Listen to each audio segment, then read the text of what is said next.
Hello friends, स्वागत है आप सभी का हमारे यूट्यूब चैनल में। सॉल्व करेंगे आज हम बीपीएससी का पिछला पेपर जो कि आज का 25वां नंबर का पार्ट होगा। और इसके पहले हम कई सारे पार्ट्स करवा चुके हैं, 1 से लेकर 24 तक के पार्ट ऑलरेडी करवा चुके हैं। अगर आपने नहीं देखा तो इसी वीडियो के नीचे लिंक मिल जाएगी, आप वहां से चेक कर लेना। तो आज हम करेंगे 25 नंबर और इसमें बचे हुए जो क्वेश्चंस हैं उनको हम सॉल्व करने वाले हैं। फ्रेंड्स, किसी भी एग्जाम का पिछला पेपर बहुत ही इंपॉर्टेंट हो जाता है। इससे आपको ये आइडिया लग जाता है कि लेवल क्या होने वाला है और किन-किन टॉपिक पर आपको फोकस करने की आवश्यकता है। और लास्ट टाइम में रिवीजन तो बहुत ही महत्वपूर्ण हो जाता है पिछला पेपर के क्वेश्चन पेपर को देख करके। तो शुरुआत करते हैं आज की इस वीडियो की। लेकिन चैनल पर नए हैं और अब तक चैनल को सब्सक्राइब नहीं किया तो आपसे रिक्वेस्ट है चैनल को सब्सक्राइब कर लें और बेल आइकन दबाकर हमारे चैनल से जुड़ जाएं। देखो, आज का हमारा पहला क्वेश्चन है। इसमें है 16वां नंबर। प्रत्युत्तर शब्द में कौन सी संधि है? तो ये प्रत्युत्तर लिखा हुआ है, तो इसमें जो संधि है फ्रेंड्स ये हो जाएगा यहाँ पर यड़ संधि। ऑप्शन नंबर सी सही उत्तर हो जाएगा। तो मैं आपको समझाने के लिए सारी मैं एक बार बता देता हूँ ए बी सी जो दिया है, लेकिन आप ऑप्शन देख लो, ये सी वाला सही है। ठीक है, अगला यहाँ पर होता है वृद्धि संधि। और वृद्धि संधि में हमेशा याद रखना कि डबल मात्रा जिसमें दी होती वही हमारा वृद्धि संधि कहलाता है। जैसे देखो, सदैव, यहाँ पर है सदैव, तो इसमें देखो कितनी मात्रा लगी, दो। तो इसको अलग अलग करोगे तो क्या हो जाएगा, सदा प्लस में हो जाएगा यहाँ पर एव, तो हो जाएगा सदैव।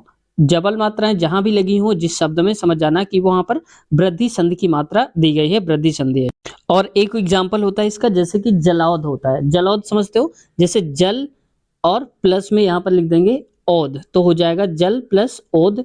और इसको अगर पूरा लिखोगे तो हो जाएगा जलौध। तो देखो डबल मात्राएं आ रही हैं, तो डबल मात्राएं वृद्धि संधि। अब आते हैं अयादी क्या होती है। देखो, इसमें ज्यादातर जो मिलेंगे यहाँ पर अयादी में, उसमें ये देखना कि तीन लेटर होंगे, तीन शब्द होंगे, उसमें से माफ कीजिएगा तीन अक्षर होंगे, जो भी एक वर्ड वहां पर आएगा। जैसे मैं आपको बता देता हूँ, यहाँ पर नयन लिखा हुआ है, नयन। ठीक है, तो इसमें ज्यादातर क्या होता है कि तीन ही अक्षर मिलेंगे।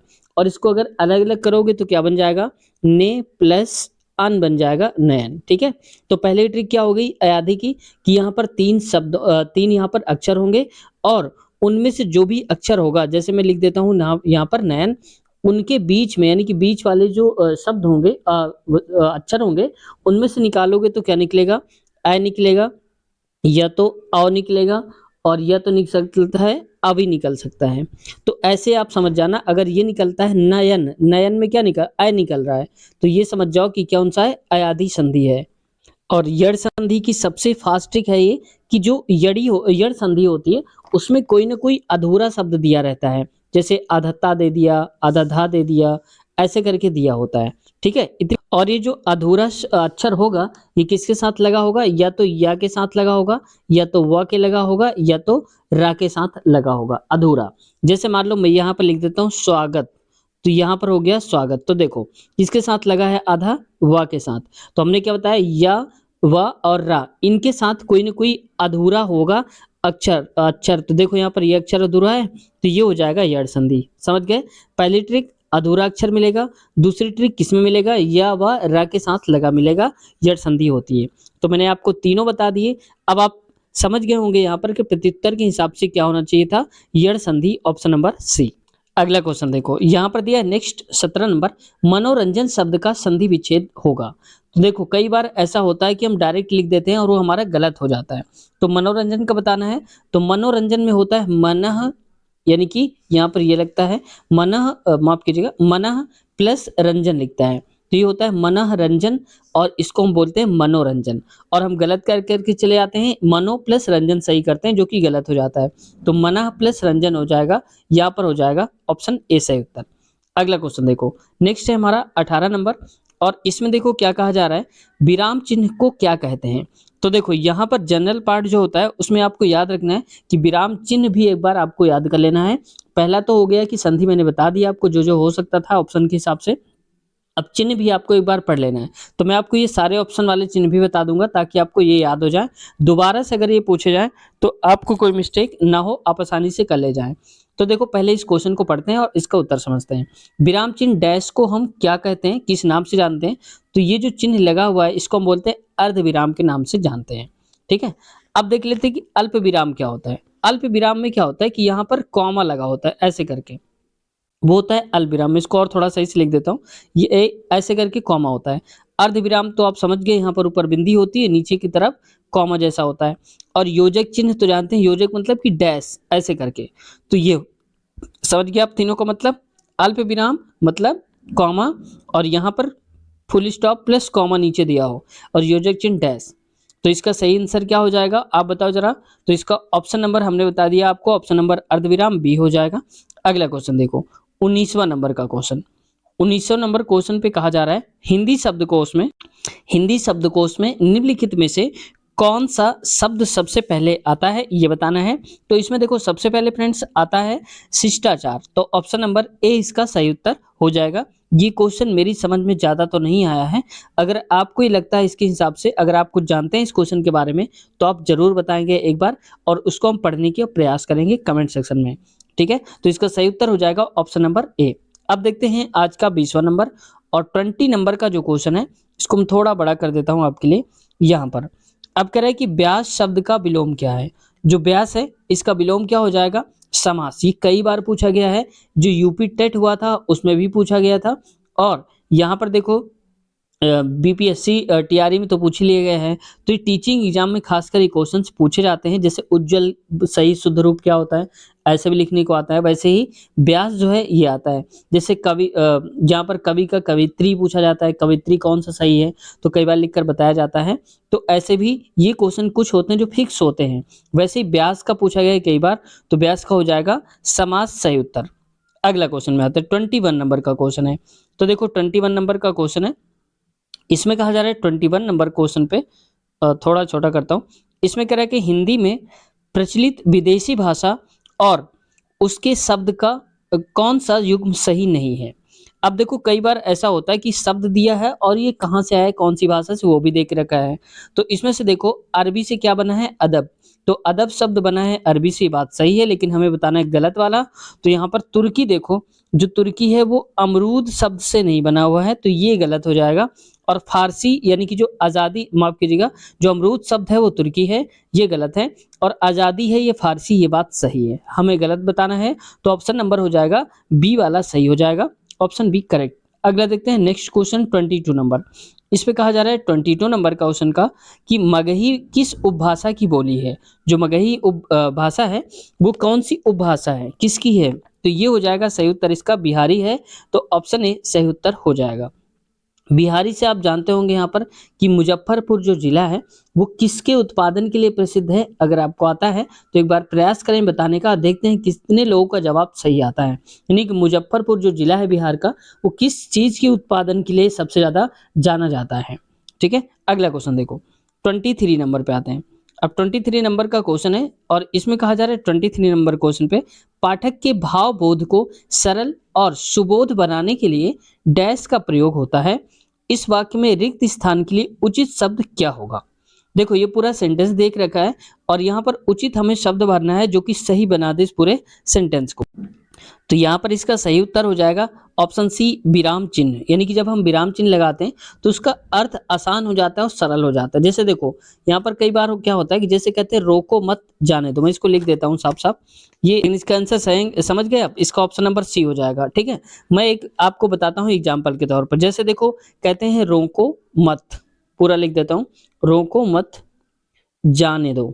ठीक है, जाने दो तो साफ नहीं दिख रहा होगा, माफी चाहता हूँ, रोको मत जाने दो। अब इसमें देखो मैं कॉमा लगा देता हूँ, कहते हैं रोको मत, तो यहाँ पर लगा दो कॉमा, तो इसका मतलब क्या हो जाएगा, रोको मत जाने दो, यानी कि उसको रोकना नहीं, जाने दो।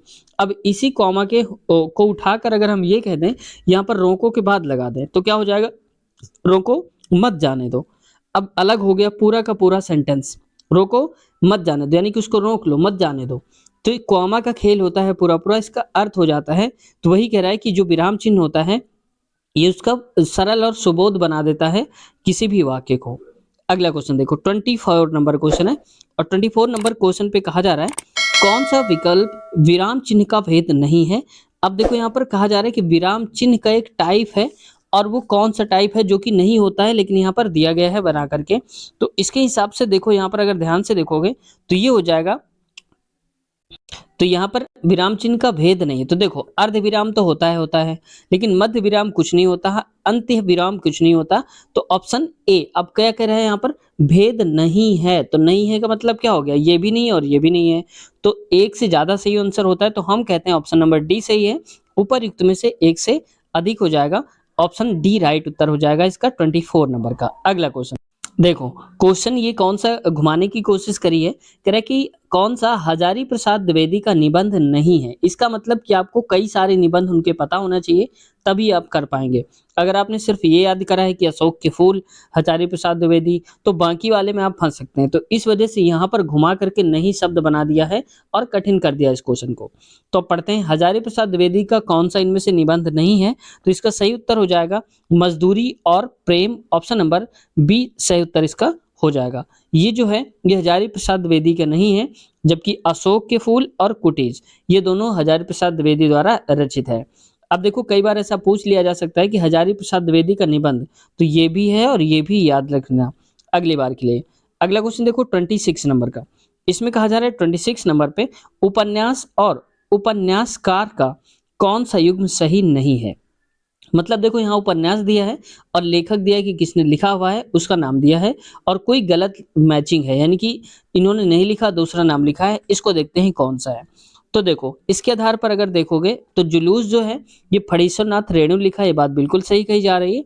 और अंधेरे बंद कमरे, ये लिखा है अंधेरे बंद कमरे, ये नरेश मेहता ने नहीं लिखा हुआ है, इसको लिखा है मोहन राकेश जी। आप जानते होंगे मोहन राकेश, तो इसका क्या होना चाहिए था, मोहन राकेश। तो हमें बताना है कौन सा युग्म सही नहीं है।